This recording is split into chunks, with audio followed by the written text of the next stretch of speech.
ना कहो से दोस्ती, ना कहो से बैर, कबीरा खड़ा बाजार में, सबकी मांगे खैर। So welcome friends, welcome to our channel. तेरा शुक्र है। आज बहुत ही सुंदर वक्त ईश्वर ने हमें दिया है, तो ईश्वर का धन्यवाद करना है। यही कहना है, तेरा शुक्र है, तेरा शुक्र है, तेरा शुक्र है। आज का हमारा जो टॉपिक है दृष्टि के ऊपर है, गुरु की दृष्टि। कि गुरु की दृष्टि कैसी होती है, इसको समझना है। गुरु की दृष्टि समदृष्टि होती है। वो निर्धन और धनवान को सम करके देखता है, वो एक ही समझता है। जिसमें गुरु की दृष्टि है वो निर्धन को भी उसी दृष्टि से देखता है और धनवान को भी उसी दृष्टि से ही देखता है। वो गुणवान को भी सेम दृष्टि से देखता है और जो गुणहीन है उसको भी उसी सेम दृष्टि से ही देखता है। इसको समदृष्टि कहा गया है। हमें देखना है कि क्या हमें क्या समदृष्टि है। सोचना है, विचारना है। और दूसरा, जो गुरु होता है वो गुणों को ही देखता है, वो अवगुणों को नहीं देखता। अवगुणों को वो पर्दा डाल देता है, गुणों की तरफ ही देखता है। एक खासियत होती है गुरु में, या यूं कहें गुरु की दृष्टि में। ऐसा क्यों करता है गुरु, ये भी समझना जरूरी है। क्योंकि कुछ पल पहले मैंने एक बात कही कि ना वो गुणों को देखता है ना अवगुणों को देखता है, सम है। परंतु फिर भी मैंने कहा कि वो गुणों को ही देखता है, अवगुणों को नहीं देखता। उसका कारण है, अगर गुरु अवगुणों को देखे तो हमें वो ज्ञान ही नहीं देगा। क्योंकि हर व्यक्ति में कुछ गुण होते हैं, कुछ अवगुण होते हैं। इसलिए कहते हैं कि गुरु गुणों को ही देखता है। कहने को है कि गुरु गुणों को ही देखता है, परंतु गुरु की जो दृष्टि वाले होते हैं वो उस चेतना को देखते हैं जो उसके भीतर है। इसको आत्मा कहा गया है, जो सोई हुई है, जो जागी नहीं है। गुरु जीवन में आता ही इसलिए है, उस आत्मा को जगाने के लिए।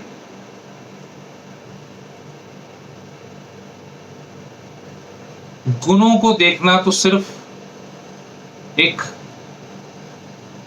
हमारे लिए फायदा है कि गुरु हमारे गुणों को देख लेता है, हमारे अवगुणों को नहीं देखता, हमें बख्श देता है।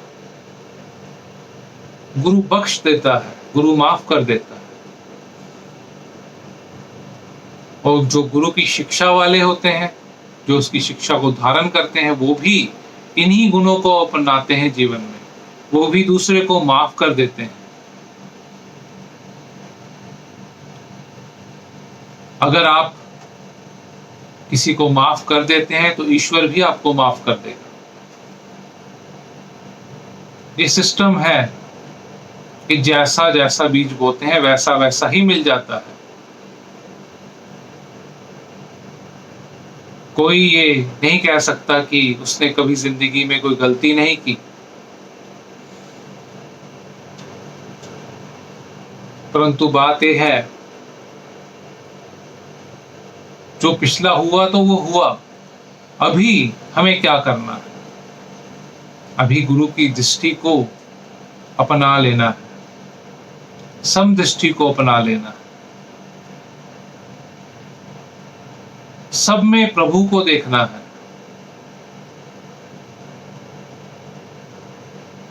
क्योंकि जो सृष्टि को चलाने वाला है जो हर जगह मौजूद है। हम कहते हैं अगर गुरु की दृष्टि मिल जाती है तो हमें जो हर जगह मौजूद है वो हर प्राणी में भी हमें वही दिखेगा। गुरु तो सिर्फ उसी को देख रहा होता है, सिर्फ ईश्वर को ही देख रहा होता है, और उसके चेहरे पर मुस्कान रहती है क्योंकि वो परमात्मा को ही देख रहा होता है। और जो ईश्वर को सदैव याद रखता है उसके चेहरे पर नूर रहता है, दुख उससे दूर रहता है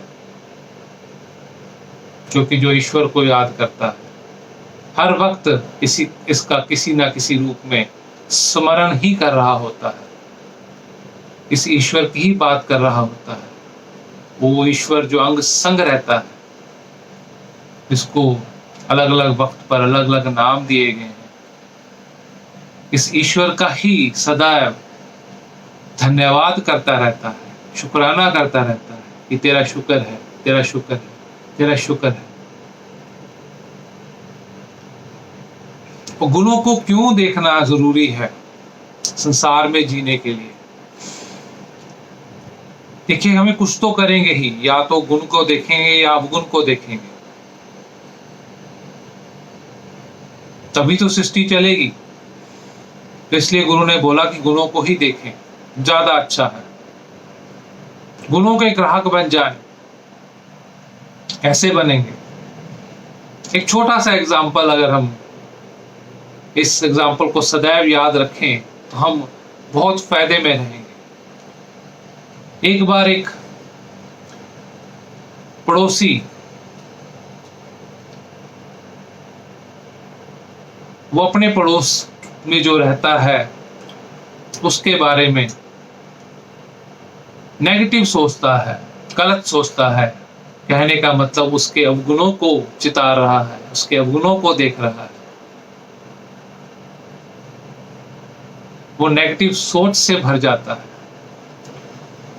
वो सामने वाले पे तो चाहे नेगेटिव है चाहे पॉजिटिव है, परंतु जो पड़ोसी है, जो देख रहा है, उसकी दृष्टि अभी गुरु वाली नहीं है। उसने उसमें नेगेटिव गुणों को, अवगुणों को देख लिया।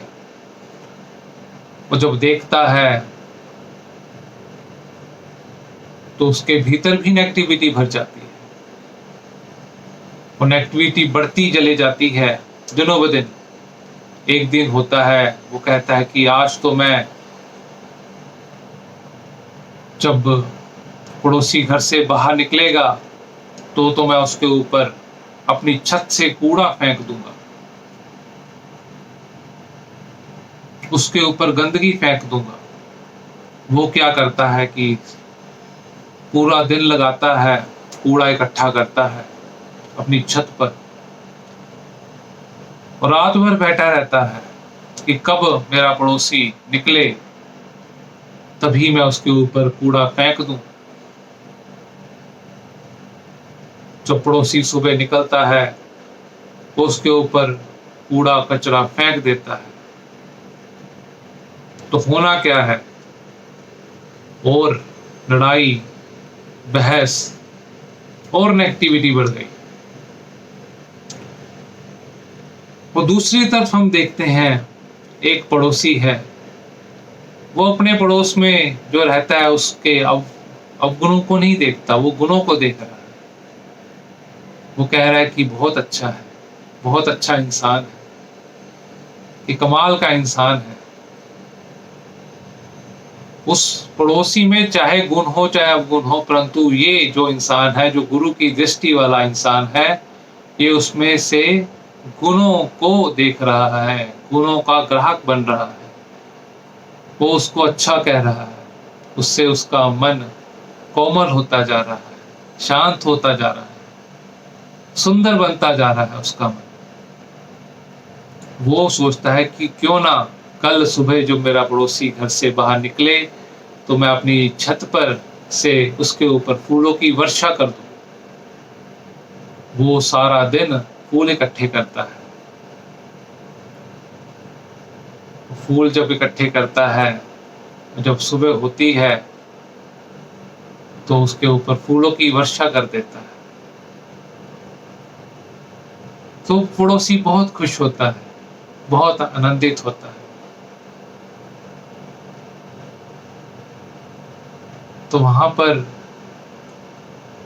वो कृपा हो रही होती है, क्योंकि गुरु की बात को अपनाया हुआ है। वहां पर खुशियां हैं, वहां पर जिंदगी है, वहां जीवन है। अब हमें देखना है, कंपेयर करना है। देखिए, एक पड़ोसी ने तो पूरी रात कूड़ा इकट्ठा किया, खुद भी गंदगी में बैठा, उसी बदबू में बैठा रहा, नुकसान भी किया और बाद में भी नुकसान ही होगा उसका, हुआ भी। और दूसरी तरफ हम देखते हैं, उसने उसके गुणों को देखा और फूल इकट्ठे किए, रात भर फूलों में ही बैठा। एक ने गुणों को देखा, एक ने अवगुणों को देखा, दोनों में अंतर है। अब हम पर है, हम गुणों को देख रहे हैं या अवगुणों को देख रहे हैं। अपने अपने जीवन में देखिए, अपने अपने दिमाग में, मन में देखिए कि हम क्या कर रहे हैं, गुणों के ग्राहक बन रहे हैं या अवगुणों के ग्राहक बन रहे हैं। इस संसार में दोनों उपलब्ध हैं, दोनों ही अनंत मात्रा में हैं, गुण भी अनंत मात्रा में है और अवगुण भी अनंत मात्रा में। जो तो गुरु की दृष्टि वाला होगा, जो समझदार होगा, जो ज्ञानी होगा, वो तो गुणों को ही धारण करेगा, क्योंकि इस एग्जाम्पल से हम समझ पाते हैं कि फूलों वाला जो है, जिसने ये सोचा कि उसके ऊपर फूल बरसाऊंगा, वो खुद भी फूलों में ही बैठा है। पहले उसने फूल इकट्ठे किए, उसने खुद भी आनंद लिया और सुबह तक उसने आनंद लिया। उससे जब फूल बरसाए उसके बाद भी उसने ही आनंद लिया। इस पर फूल बरसाए, हो सकता है बाद में वो भी फूल ही बरसाए, परंतु ये सोचना आपका काम नहीं है। आपका काम इतना है कि गुणों के ग्राहक बन जाएं, फूल ही इकट्ठे करने हैं, कांटे इकट्ठे नहीं करने। तो आज दास और ज्यादा शब्दों का सहारा ना लेगा और यही दुआ करेगा ईश्वर से कि हे प्रभु, हे दीनदयाल, हम सदा फूल ही इकट्ठे करें और फूल ही बरसाएं, गुणों के ग्राहक ही बने। यही अरदास है। अंत में यही कहेगा कि तेरा शुक्र है, तेरा शुक्र है, तेरा शुक्र है।